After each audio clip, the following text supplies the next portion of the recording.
Hey guys, it's Ryu, and this video will be about Gamesense. And I know what a lot of people are thinking. Did he just say Ryu? Wasn't he saying Ryu yesterday? Did he just change that? What's the deal there? Yes, I changed it. Both pronunciations are correct. And the way I was saying it was making people sad, and that's just not cool. So today we're going with Ryu. Now on the topic of Gamesense itself, I think you'd probably ask 10 players to define it and get like 14 different definitions. It's just one of those topics that's really hard to put into a very simple term or explanation of what it is. So I'm going to explain what I think it is. A couple of things that you're going to hear when you ask a very common question of like, well, how do I improve? How do I get game sense? How do I, play smarter, etc. Explain the things that you'll hear when you ask those questions, and then actually ways that I think you can improve your game sense and your decision making. So to me, what game sense is a combination of situational awareness, right, an awareness of what's going on in the round, where your teammates are, where the other players are based on the team's calls, how they're playing at their style, etc.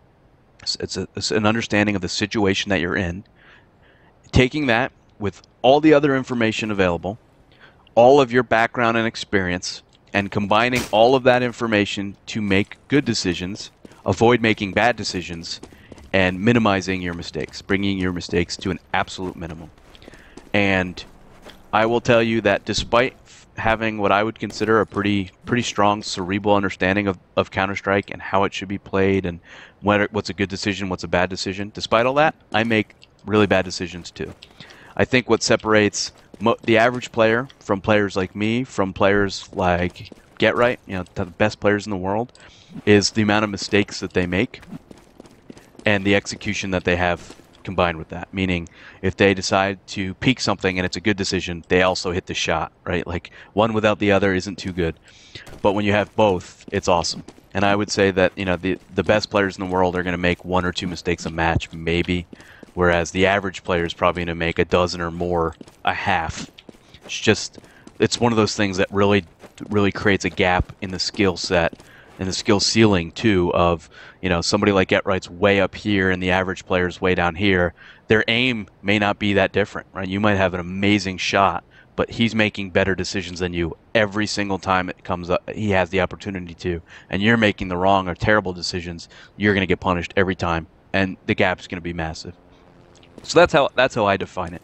And I think it's important to understand that it can be developed and learned. GameSense can be improved upon. It's not one of those things that people keep saying like, oh, nope, you're born with it or you're not. You either understand it or you don't. It's absolutely not that. You can absolutely improve it, make better decisions as a result, and have a better awareness of what's going on in general in the game. And when people ask, the first answer to the question of how do I improve game sense, how do I get more game sense, is play more. And I hate that answer, and I think it's wrong. I don't think you get game sense by playing more, and I'm going to explain why. I, growing up, played basically every sport.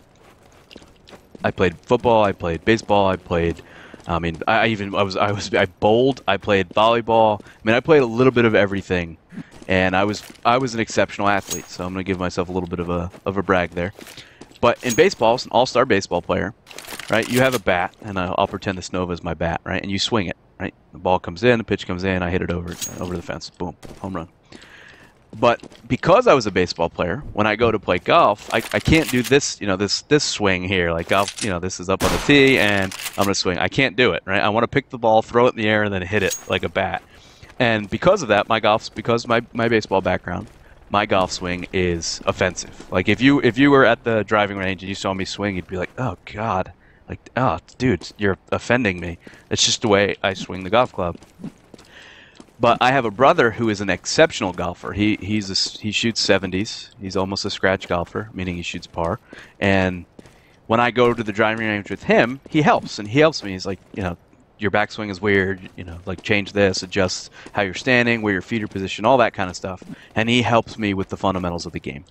What I don't do is go to the driving range by myself and hit 1,000 golf balls a day, because I'm just going to be reinforcing terrible muscle memory, really bad habits, and then when it comes time to actually take it serious, if I wanted to actually go play golf with friends or business partners or whatever, I'm going to have the worst fundamentals of golf ever. And that doesn't mean I won't hit the ball, but that means that when it comes time to saying like, well, I want to fix this, I'm going to be so far ingrained in the way I'm doing it that I can't.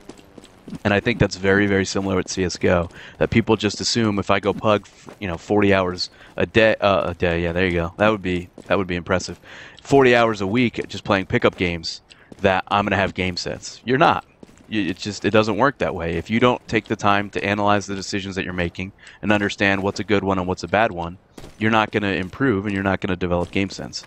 And I would even go so far as to say that if you're a newer player, or you've been spending your time pugging and deathmatching, you might have tremendous aim, but you might not even know what to look for to decide, like, was that a good decision or not, right? To you, it might just be, did I kill the guy? And yeah, maybe you got the kill, but maybe it was an absolutely horrendous decision. And if you're not familiar with the good and the bad, you may not even know that that was a bad decision. Hopefully that made sense. The other thing is people say is to just watch demos. Like, just, oh yeah, find a demo, download it, and then watch it. Similarly to playing more, I don't think watching demos solves a lot of those problems because people don't know what to look for.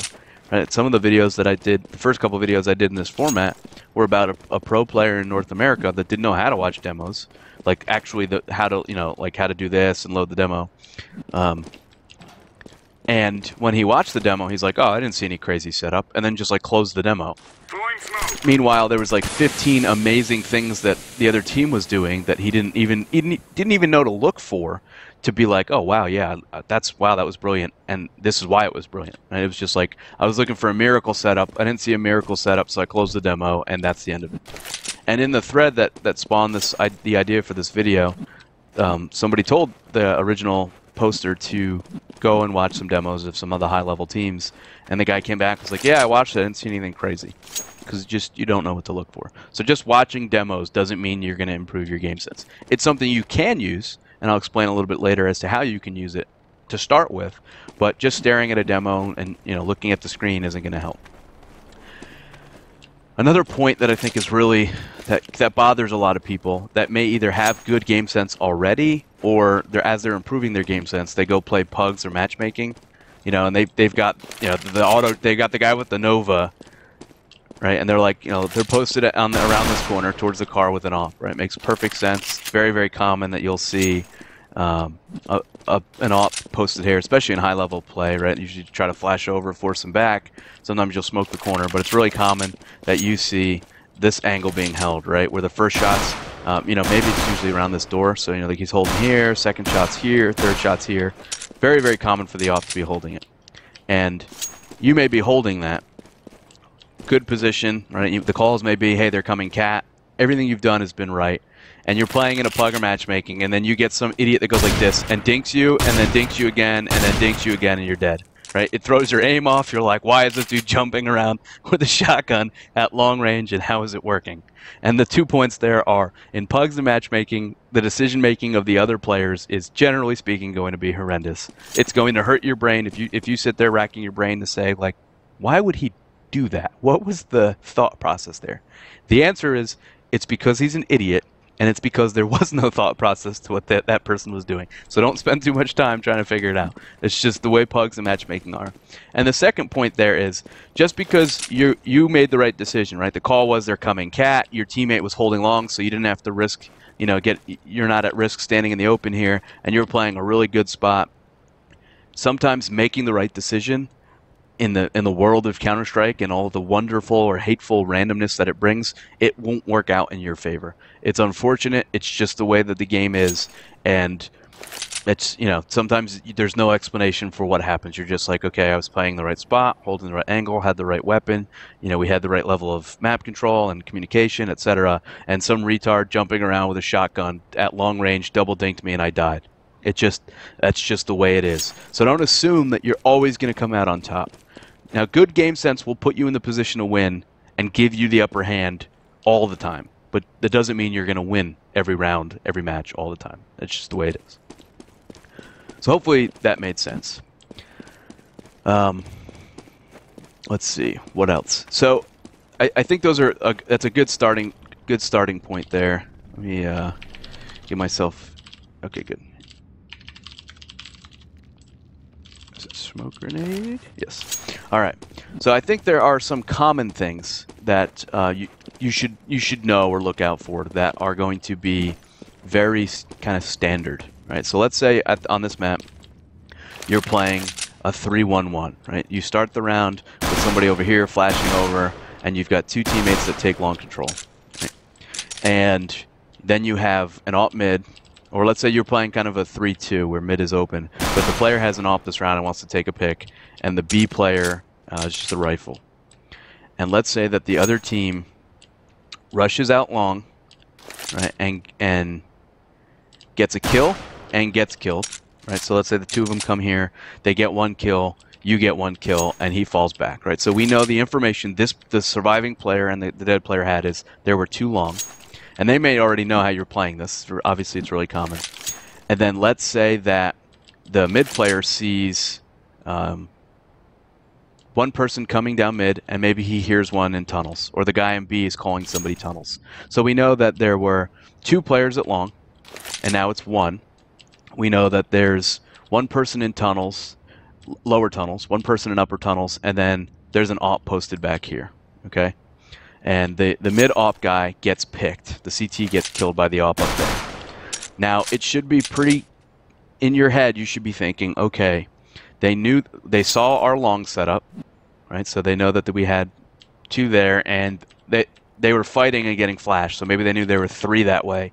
They just killed our mid guy, and there's already been contact made in tunnels. And then you see this smoke drop. You should immediately in your head know this is 90% of the time going to be a mid to B, because they know they've got one player isolated at B, that they have somebody lower B who throws that smoke that can come out.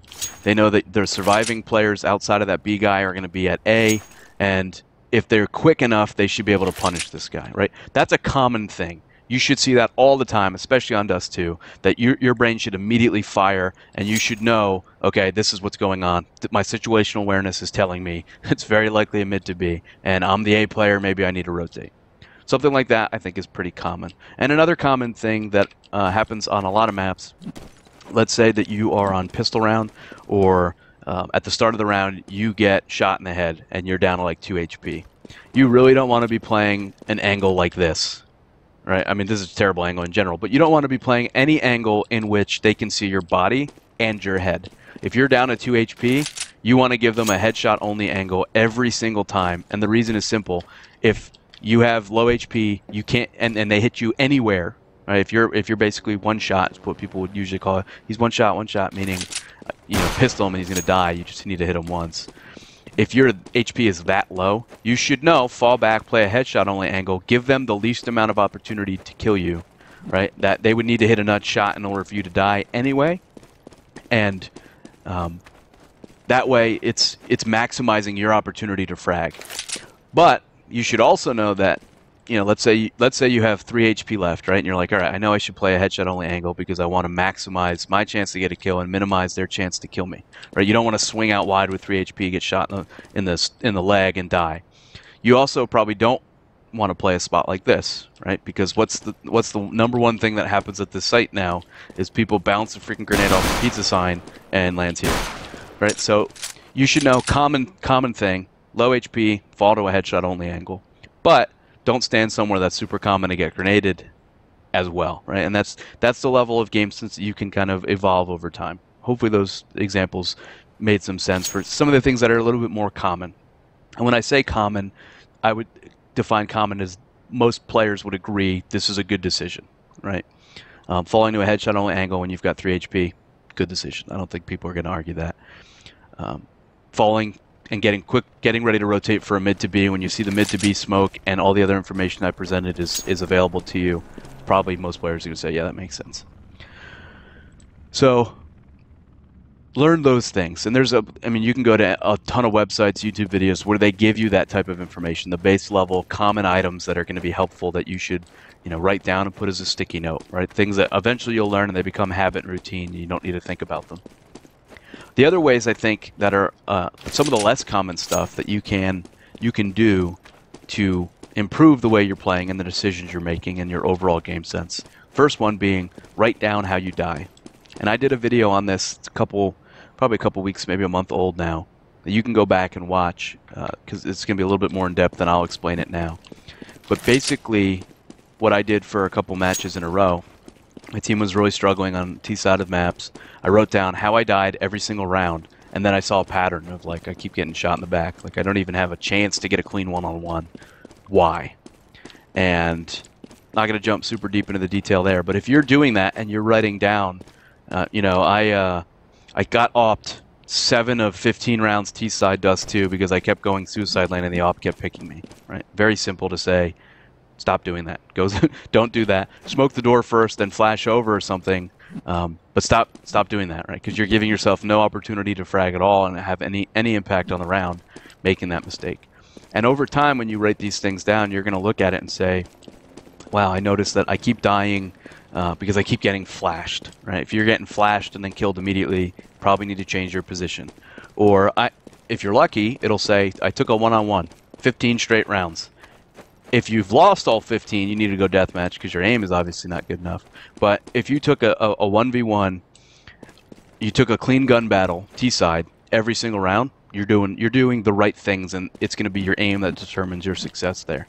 But over time, you'll see a pattern, you'll see some trends or some tendencies, and then using that information, change what's not working, right? Apply some level of thought and analysis, and you can, just in the nature of making the better decisions there, improve the game sense that you have. And then when you play, and when you play more, you can actively work on those things, including in pugs. Just keep in mind, you might get the flying shotgun, and the flying shotgun's really hard to defend. Another thing when it comes to watching demos, and I would say a really good place to start when you're watching demos, is find a demo of a player that plays the same spot as you, or plays maybe a similar style to you, and see, if you're playing B and you're terrible at it and you hate it, ask to play somewhere else, and find the player that plays similar to you that doesn't play there. But if you're going to be the guy holding down B, figure out how other players at the highest level play the position. Understand that, if they're holding, like, the world's smallest angle and there's no way that you're ever going to hit this shot, right? You probably don't want to play that. But see the things that they do that you can do, the way that they smoke it, the way that they hold the smoke, the positions they're standing or putting themselves in, any flashes they use, if they've got a really good pop flash, those kinds of things that you can learn over time and see the way they're doing it, and then you can emulate it when you play. It's a very good place to start when it comes to watching demos, as opposed to trying to figure out the plays and the strats that an entire team is executing. Just look for the very simple things that you can then add to your game. Look for, when a B rush comes, what this, and you and this player like to play behind this box, which is pretty common.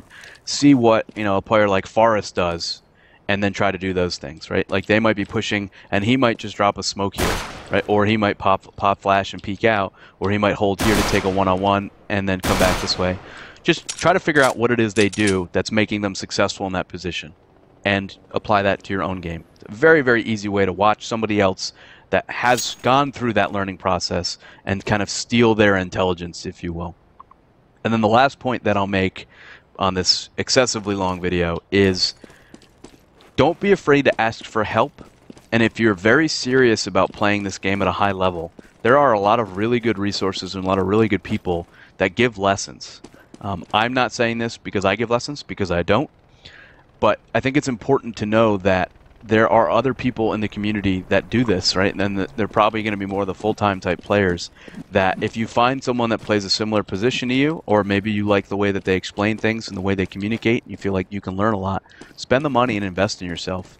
I think you can even use weapon skins. Like, I don't know what this stat track's worth, but it might be worth, $20. And for someone that charges $20 an hour, you might be like, hey, smart person, take my energy and my skin and give me lessons, please. And come prepared, ask questions, but get that help and make the investment. And have somebody explain things to you that you can't figure out. One thing that really bothers me, and it's always on the forums, everybody assumes that they're the smartest player, that their game sense is over 9,000 and they're just amazing, combined with their $1 million salaries and their supermodel girlfriends. It's just, if you're that mentality where you can never be wrong and everything you do is perfect and you're always right, you're not gonna learn. So be willing to say like, hey, maybe I can learn from somebody else, and let me ask some questions, and not gonna be embarrassed to say I'm not the smartest player. And I don't know if I said it at the start, but I feel like I've got a great understanding of this game, and when it comes to being in the moment, I make terrible mistakes too. But I'm willing to admit it too. Like you can ask my teammates. Sometimes as I've made the decision, I'm like, oh my God, this is a terrible decision. Like it's the nature of the game. It's very hard to process and make good decisions always in real time in anything that you do in life, especially competitively, sports, very similar. But if you're willing to learn and you're willing to invest in yourself, I think you can get some help. And I think that help from the other players or somebody as a coach or a tutor or a trainer or whatever you want to call it, it can be really valuable. Because going back to the first point, just playing for 100 hours a week isn't going to do anything if you're not having somebody, if you're not understanding why a decision is bad. You're going to keep making that decision. And having a coach or somebody come in and maybe watch one of your demos or play with you a bit and say, like, you really shouldn't have been playing, that's a terrible angle, etc., can do wonders for your game. Wow, I guess this is probably the longest video that I've done so far. I'm going to post this up. I'll probably put it on the forums here in a little bit. It's actually Saturday, and I kind of got up a little early, so had some thoughts, wanted to put them down. Again, I really appreciate all the feedback you guys have been providing on these types of videos. Good feedback, bad feedback, insults, everything's always appreciated. And I really do appreciate everybody for watching. And I'll catch you guys next time.